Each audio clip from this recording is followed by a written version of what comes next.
This is Jim Emter, Ahn Co, Alexandria, Minnesota, with your closing grain and livestock comments for July 31st, 2018. Well, some good news around the markets. Grain markets, corn market up 5, beans up 28 cents.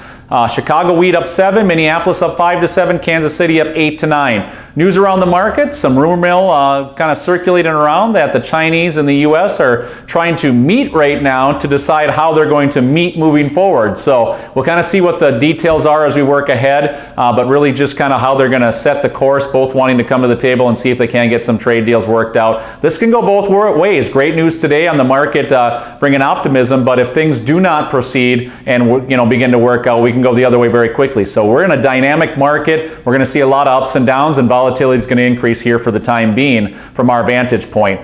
Feeder cattle market down $1 to 217.5. Live cattle down 40 to 75. Hogs down 50 to 217.5. I'd argue that if we were really coming to the table and getting a trade agreement, that hog market would have been up better, but it was not. So we'll kind of watch that with earnest detail. Otherwise, the feeder cattle, live cattle, a little bit weaker. Bend but don't break too far. Still holding the uptrend channel, and I think we can lean on that at least for the near term. The other major thing for the grain markets and industry in general is heat working in. August 8th, there's talk of a ridge building in. That equally has the bean market on notice here. So two stories in beans that get the market up, and we'll kind of watch how that frames into tomorrow. We're kind of above these key resistance points now, so we need to go to level number 2. That'd be around this 390 area off the corn for December, and then the next count there is right around $4 for beans. Really kind of between 940 to 955 is your area of resistance, and the wheat market's still hanging around that 633, 635. So we'll update here as we work ahead. We got wild markets coming, and feel free to swing by next week